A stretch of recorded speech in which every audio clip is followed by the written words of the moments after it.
ఆంధ్రప్రదేశ్లో సరికొత్త దేవుడు వచ్చాడు. అది కూడా జడా శ్రవణ్ గారి రూపంలో. వైఎస్ఆర్సీపీకి ఒక పండగలా దొరికారు ఆయన. నిజంగా చెప్పాలంటే కోతికి కొబ్బరికాయ దొరికినంత ఆనందంగా వైఎస్ఆర్సీపీ వాళ్ళు తెగ ఫీల్ అయిపోతున్నారు. ఇంకొక రేంజ్లో ఆయనకి అసలు మొత్తం అంతా కూడా సోషల్ మీడియా అంతా కూడా ఆయన మీద ఫోకస్ చేస్తున్నారు. ఆయన కూడా ఏది పడితే అది మాట్లాడేస్తున్నారు.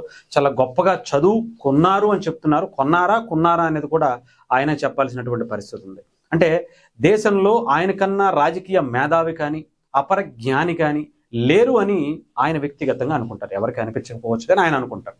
అలాగే ఏదో న్యాయమూర్తిగా చేశానని, అడ్వకేట్గా చేశానని, కొన్ని వేల కేసులు ఆయన వాదించేశానని, తీర్పులు ఇచ్చేశానని చాలా గొప్పగా చెబుతూ ఉంటారు. మనం చూడలేదు. కానీ అలాగే నేను మొన్న ఏదో ఒక ఇంటర్వ్యూ కూడా చూశాను ఆయన ఎవరిదో బైరిశెట్టి నాగరాజు గారికి సంబంధించింది. దాంట్లో కూడా 25 కోట్లు ఖర్చు పెట్టారట కొన్ని కేసుల కోసం. మరి అన్ని కోట్లు ఎలా ఖర్చు పెట్టారో, ఎక్కడి నుంచి తెచ్చారు అనేది కూడా ఆలోచించుకోవాల్సినటువంటి ఆ అంశమే ఇది కూడా. అయితే ఇక్కడ ముఖ్యంగా ఎందుకు ఇప్పుడు ఆయన గురించి అంతలా మాట్లాడాల్సింది, సోషల్ మీడియాలో ఎందుకు అంతలా వైరల్ అవుతుందంటే, ఆయన న్యాయమూర్తిగా చేసినటువంటి వ్యక్తి కాబట్టి కొంత వైరల్ అవుతున్నటువంటి పరిస్థితి. న్యాయమూర్తి ఏదన్నా మాట్లాడితే ఆయన దగ్గర ఆధారాలతో కూడినటువంటి దాంతో మాట్లాడతాడు, సబ్జెక్టుతో మాట్లాడతారు, ఒక నిజాలతో ఫ్యాక్ట్తో తీసుకొచ్చి మొహాన కొడతారు అనేటువంటి ఆలోచన చాలా మంది కలుగుతుంది. కాకపోతే జడా శ్రవణ్ గారు ఇందాక నేను అన్నట్టుగా చదువుకొన్నారా అనేటువంటిది మాత్రమే అర్థం అవుతుంది. ఎందుకంటే గతంలో కూడా పవన్ కళ్యాణ్ గారి మీద కొన్ని ఆరోపణలు చేశారు.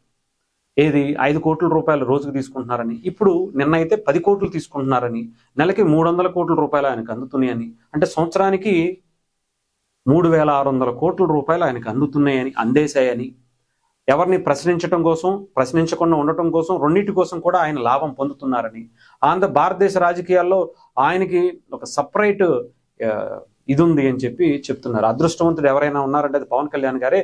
మాట్లాడినా మాట్లాడకపోయినా కూడా ఆయనకి డబ్బులు వస్తాయని చెప్పడం జరిగింది. మరి న్యాయమూర్తిగా చేశారా, చూశారా అనేది కూడా ఆలోచించుకోవాల్సినటువంటి పరిస్థితి. ఎందుకంటే న్యాయమూర్తిగా, జడ్జిగా లేదంటే అడ్వకేట్గా పనిచేసినటువంటి వ్యక్తి సాక్ష్యాలు లేకుండా తీర్పిచ్చేశారా, సాక్ష్యాలు చూపించకుండా వాదించేశారా అనేటువంటి వాస్తవానికి సంబంధించినటువంటి మాటలు మనం మాట్లాడుకోవాల్సి వస్తుంది. ఎందుకంటే గతంలో కూడా పవన్ కళ్యాణ్ గారి మీద మసిపూసి ఆ గుడ్డ ఆయన మీద వేసేయాలనేటువంటి ప్రయత్నం చేశారు. సాక్ష్యాలు చూపించకుండా మీరు ఏ రకంగా బేస్లెస్ ఆరోపణలు చేస్తారు? జడా శ్రవణ్ గారు, మీకు ఏదైనా సెన్స్ ఉంటే కనుక ఆయన మాట్లాడినటువంటి మాటలు ఒక్కసారి ఫస్ట్ విందాం. ఎందుకంటే ఇక్కడ పవన్ కళ్యాణ్ గారి గురించి మీరు ఎన్ని కోట్ల రూపాయలు తీసుకుంటున్నారు అని చెప్పి గాలి మాటలు మాట్లాడితే గాలి వాళ్ళ కింద లెక్కేస్తారు. జడా శ్రవణ్ గారు, దయచేసి మీరు న్యాయమూర్తిగా పనిచేశారు అని చెబుతున్నారు, నేను చూడలేదు కాబట్టి. చేసినప్పుడు దానికి మీరు చదువుకున్నాను అని అనిపిస్తే కనుక, కొన్నాను అని అనుకుంటే కనుక సాక్ష్యాలతో మీరు బయటికి రావాలి. లేకపోతే మీరు గాలి మాటలు మాట్లాడారు అని చెప్పి ఒప్పుకోవాలి. ఇంకొక మాట మీకు చెప్తాను డైరెక్ట్గా. మీకు జడా శ్రవణ్ గారు ఒక స్ట్రైట్ క్వశ్చన్ మీకు. మీరు కనుక పవన్ కళ్యాణ్ గారు, ఇదిగో ఒక రూపాయి, 100 కోట్ల అవసరంలా, లేదా 10 కోట్ల అవసరంలా, 300 కోట్ల అవసరంలా, 3000 కోట్ల అవసరంలా, ఒక్క 10 రూపాయలు లేదంటే ₹1 పవన్ కళ్యాణ్ గారు అనధికారికంగా, అక్రమంగా ఆయన ప్యాకేజీ రూపంలోనూ ఇంకొక రూపంలోనూ సంపాదించాడు అని చెప్పి మీ దగ్గర నిరూపించడానికి ఒక్కటి ఆధారం, ఒక న్యాయమూర్తిగా పనిచేసినటువంటి వ్యక్తి మీరు ఏదన్నా తీర్పు ఇవ్వాలంటే ఒక సాక్ష్యాన్ని చూసి మీరు ఇస్తారు కాబట్టి, మరి అదే సాక్ష్యాన్ని ఇప్పుడు అడుగుతున్నాం. మీరు జడ్జిగా ఉన్నారా, చూశారా? జడ్జిగా తీర్పులు ఇచ్చారా, ఇచ్చేటప్పుడు చూశారా అనేది మీరు ఈసారి చెప్పాల్సినటువంటి పరిస్థితి ఉంది. జడా శ్రవణ్ గారు గుర్తుపెట్టుకోండి. లేదా చదువుకున్నారా అనే దానికి కూడా అర్థం లేకుండా పోతుంది. దయచేసి మీరు బయటకు వచ్చి సమాధానం చెప్పాలి.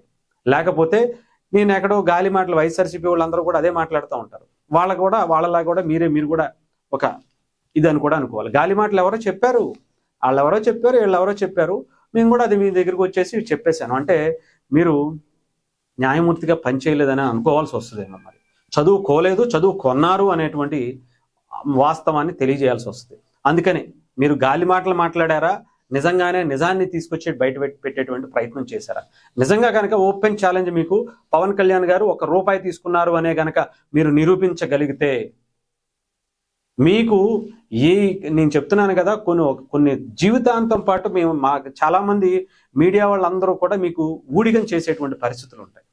ఆలోచించండి. మీరు నిజమే మాట్లాడతారు, నిజమైతేనే మాట్లాడతారు అనేటువంటి భావన కలిగించాలి అని అంటే మీకు ఆ నిజాయితీ అనేది కాస్తైనా ఉండాలి. కనీసం ఒక్క ఆధారమైనా సరే తీసుకొచ్చి, ఇదిగో పలానా ఆధారం, ఇదిగో కొన్ని కోట్ల రూపాయలు పవన్ కళ్యాణ్ గారికి ఇస్తాం, ఇదిగో పలానా రూపాయి పవన్ కళ్యాణ్ గారికి ప్యాకేజీ రూపంలో ఇచ్చామని చెప్పాలి. లేదా గాలి మాటలను ఒప్పుకోండి, మేము చదువుకోలేదు, చదువుకొన్నాను అని చెప్పాల్సి వస్తుంది. దయచేసి మీరు బయటకు వచ్చి సమాధానం చెప్తే మీ మాటలు నమ్మేటువంటి పరిస్థితి ఉంటుంది.